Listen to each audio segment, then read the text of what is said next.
6월 9일 월요일입니다. 역대상 11장 20절에서 47절까지인데요. 명단이 많습니다. 다 읽지 않고 중요한 한 부분만 보겠습니다. 11장 20절에서 21절까지만 읽고요. 전체 내용을 개괄적으로 살펴보도록 하겠습니다. 본문 읽겠습니다. 요압의 아우 아비새는 그 세 명 중 우두머리라 그가 창을 휘둘러 300명을 죽이고 그 세 명 가운데 이름을 얻었으니 그는 둘째 세 명 가운데 가장 뛰어나 그들의 우두머리가 되었으나 첫째 세 명에게는 미치지 못하니라. 아멘. 큰 그림을 그려보겠습니다. 지난주 금요일 현충일 때 휴강을 했죠. 그때 살피지 못한 오늘 본문 앞부분 내용을 간단하게 살펴보고 오늘 본문이 있는 11장으로 들어가 보도록 하겠습니다. 역대상을 묵상할 때는 큰 그림을 가지는 게 중요합니다. 모든 성경을 읽을 때 마찬가지 이 원리가 적용되지만 특별히 역대상을 묵상할 때는 큰 그림 그리는 것이 굉장히 중요합니다. 역대상 1장에서 9장까지는 아담부터 거슬러 올라가서 포로귀한 백성들의 족보를 기술하죠. 9장에 보면 포로귀한 백성들의 족보가 나오거든요. 그리고 이어서 본론으로 들어가서 10장부터 29장까지는 언약의 핵심인 다윗 왕조와 다윗의 통치를 기술합니다. 그런데 다윗의 통치를 기술하는 시작인 10장 1절에서 6절에 보면 누구 얘기를 먼저 집어넣냐면 이스라엘의 초대 왕이자 불순종함으로써 폐위된 그리고 다윗을 죽이려고 했던 사울의 죽음을 기술해요. 그리고 바로 앞 9장 후반부에 보면 누구의 족보가 나오죠? 사울 왕의 족보가 나옵니다. 무슨 의미가 있을까요? 제가 누누이 많이 말씀을 드렸는데 기억하시죠? 신학적 메시지는 이겁니다. 사울이 실패해도 하나님은 다윗을 통해서 이스라엘을 계속 이어가신다. 사울의 실패가 이스라엘의 실패가 아니다. 하나님은 사울의 실패를 통해서 새로운 사람을 통해서 이스라엘을 이어가신다. 거기에 강조가 있습니다. 그리고 이 사울의 죽음은 역대상 10장뿐만 아니라 사무엘상 31장에도 나오거든요. 우리가 성경을 볼 때 이렇게 비교하는 게 중요합니다. 신학적 강조점이 다르거든요. 똑같은 내용을 사무엘서가 기록하는 기록 목적과 역대기 저자가 기록하는 기록 목적이 다른데 사무엘상은 굉장히 길게 나오는데 역대상은 아주 짧게 한번 볼게요. 10장 13절에서 14절에 보면 사무엘서 기자가 기록하지 않는 사울 죽음의 이유를 아주 심플하게 기록하는 뭐라고 되어 있죠? 사울이 범죄하였기 때문이다. 그의 죽음에 대해서 범죄하였기 때문이다라고 이야기를 해요. 왜 이야기를 하는 걸까요? 다윗을 통한 회복을 강조한 역대기 관점에서 보면 다윗 왕조의 정당성을 강조함과 동시에 사울을 반면교사 삼아서 회복을 위한 순종의 길로 가야 된다고 포로귀한 백성들, 즉 역대기 1차 청중에게 이 얘기를 지금 강조하고 싶은 거죠. 그리고 나서 이제 내일 본문 11장 사울의 죽음 이후부터 본격적으로 다윗이 등장합니다. 그러니까 사울의 죽음과 사울의 족보에 대한 기술은 다윗 등장을 위한 일종의 서막이라고 볼 수 있습니다. 이어서 11장 1절에서 9절에 보면 무엇을 강조하냐면 유심히 관찰해 보세요. 다윗이 온 이스라엘의 왕이 되었다는 부분을 강조합니다. 그러면 배경을 볼게요. 이스라엘의 1대 왕이 사울이잖아요. 사울이 죽고 나서 곧바로 다윗이 왕이 되는 것이 아니라 다윗은 온 이스라엘의 왕은 나중에 됩니다. 사울이 죽고 나서 사울의 군사령관인 아브넬이 사울의 넷째 아들인 이스보셋을 데리고 이스라엘의 왕으로 삼고요. 열지파를 다스립니다. 사울의 나머지 아들들은 죽잖아요. 요나단도 죽고. 그런데 넷째 아들인 이스보셋은 살아있거든요. 그렇게 이스라엘에서 이스보셋을 일종의 허수아비 왕으로 세워서 열지파 왕으로 삼고 그리고 다윗은 유다 지역의 헤브론에서 7년 6개월 동안에 유다 지역의 왕이 돼서 두 지파를 통치합니다. 그러니까 다윗은 온 이스라엘의 왕이 되기 전에 헤브론에서 7년 6개월 동안 두 지파의 왕이 돼요. 그리고 나서 아브넬이 죽습니다. 이후에 중립 지역이자 난공불락의 성인 여부스 족속의 점령지인 예루살렘. 여부스 족속에 살던 것이 바로 예루살렘이에요. 그 예루살렘을 점령하고 나서 수도로 삼고 다윗이 드디어 통일 왕조의 왕이 됩니다.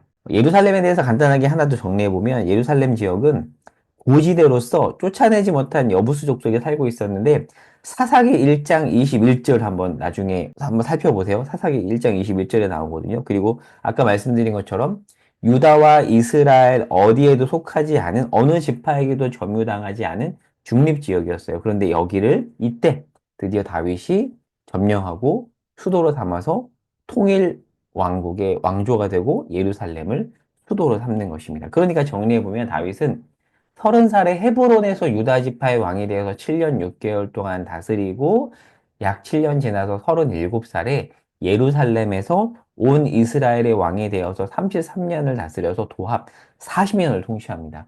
다윗도 40년 통치하고요. 솔로몬도 40년 통치하잖아요. 이렇게 해서 40이라는 숫자가 나오는 겁니다. 그래서 역대기 기자가 역대기 11장 2절에서 3절을 볼까요? 무엇을 강조하죠? 온 이스라엘의 왕이 되었다라는 것을 강조하잖아요. 그러니까 지금 역대기 기자가 하고 싶은 중요한 얘기는 온 이스라엘의 왕이다라는 것도 있지만 다윗은 힘으로 세워진 왕이 아닙니다. 자기 힘으로 권력을 가지고 군사력을 가지고 왕이 된 사람이 아니라 하나님이 친히 세운 왕이며 유다 지역만의 왕이 아닌 온 이스라엘의 왕이다라는 것을 지금 역대기 기자가 계속 강조하고 있는데 이 메시지를 여기서 캐치해야 됩니다. 자, 그리고 11장 10절부터 보면 다윗과 함께한 용사들 이야기가 나오는데 오늘 큐티 본문이 여기 해당이 됩니다. 무슨 의미가 있을까요? 이 온 이스라엘 통일 왕국은 다윗 혼자 이룬 나라가 아니라는 거죠. 옆에서 함께 도왔던 사람들이 있다라는 의미가 있는데 11장 10절에 보면 이런 표현이 있어요. 밑줄 그어보세요. 다윗을 힘껏 도와. 누가요? 무수히 많은 무명의 사람들입니다. 물론 어느 정도 이름이 있는 사람도 있지만 대부분은 무명의 사람들이에요. 그러니까 지금 넉대기 기자는 다윗과 유다 지파에게만 공을 돌리지 않습니다. 그리고 오늘 본문 20절에서 47절에 보면 의외의 인물들이 나오는데요. 39절에 암몬 사람, 이방인이죠. 암몬 사람 셀렉, 그리고 헷 사람 우리야. 헷은 히타이트, 가나안 족속, 그러니까 완전 이방인이에요. 그러니까 우리야, 바스바의 남편이죠. 이 사람은 이방인입니다. 그리고 미덴 사람 요사밭, 미덴은 모압이에요. 이방입니다. 지금 그런 사람의 이름을 넣어요. 성경 퀴즈 대회 때 여러분 요사밭이 누군지 아세요? 그러면 사람들 대부분 모를 겁니다. 무명한 사람인 거죠. 그리고 26절 이후에 보면 또 다른 무명의 용사들을 언급합니다. 오늘 말씀을 정리하고 오늘 우리 삶으로 연결해 보겠습니다. 오늘 특별히 주목하고 싶은 인물은 41절에 우리아입니다. 햇사람 우리 아주 간단하게 기술하기 때문에 성경을 읽다가 지나칠 수 있어요.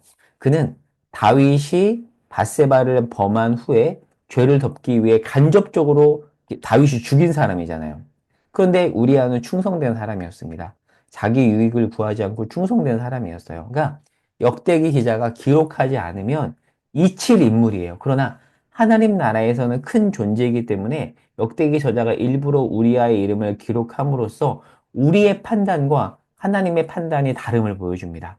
그리고 26절에서 47절에 보면 명단들이 나오는데요. 그 명단에 보면 구체적인 정보가 없습니다. 그냥 이름만 있어요. 그 진짜 무명한 사람들인 거죠. 26절에서 47절에 나오는 사람은 정말 무명한 사람인데요. 이들은 하나님 나라에서는 무명하지 않습니다. 여러분, 사람은 우리를 몰라줄 수 있어요. 사람에게 우리가 잊혀질 수 있습니다. 하지만 우리의 충성을 하나님은 기억하십니다. 단 한 사람에게 내가 하나님의 마음을 가지고 최선을 다한 거, 그거 누가 기억할까요? 모를 수 있어요. 그러나 하나님은 그 한 사람을 향한 충성, 한 사람을 향해서 마음을 쏟았던 것을 하나님은 기억하십니다. 사랑하는 여러분, 사람이 잊어도 하나님이 우리를 기억하신다는 사실을 기억하며 주님 나라에 부름 받을 때까지 자기 유익을 구하지 않고 충성된 자로 살아가는 저와 여러분이 되었으면 좋겠습니다.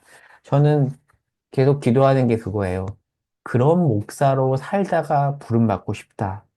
하나님 그렇게 살게 해달라고 계속 기도하거든요. 하나님이 기억하면 사람이 몰라줘도 그것으로 족한 목사가 되도록 사실 만만치 않은 기도 제목인데 여러분 이것으로 해서 기도해 주시면 좋겠어요. 제가 아침 설교할 때 기도 부탁 잘 안 하는데 이것만큼은 여러분께 기도 부탁을 드리고 싶어요. 제가 그런 목사가 되도록. 그리고 우리 교회를 위해서도 수적 부흥이나 성장을 위한 기도보다도 저는 이게 더 중요하다고 봐요. 이 교회를 섬기는 제가 먼저 하나님이 기억하면 그것으로 족한 목사가 되도록 그렇게 교회를 섬기도록 이것으로 해서 여러분 기도해 주시고요. 우리 모두 하나님이 우리를 기억하신다. 세상이 몰라줘도 하나님은 기억하신다. 그 사실을 잊지 않고 담대하게 주님 부르시는 그날까지 믿음의 사람으로 걸어가면 좋겠습니다. 함께 그 길 걸어가지 않으시겠습니까? 기도하겠습니다. 하나님, 세상이 몰라줘도 주님은 기억하십니다. 세상이 기억하지 못하는 무수히 많은 명단을 오늘 족보를 통해서 확인했습니다. 우리의 이름도 여기 있습니다. 그것으로 족합니다. 하나님, 그것으로 족한 사람 되게 하시고 하나님 나라의 충성된 일꾼으로 살아가게 하옵소서. 오늘 하루도 그렇게 살아가기를 소망하며 예수님의 이름으로 기도합니다. 아멘.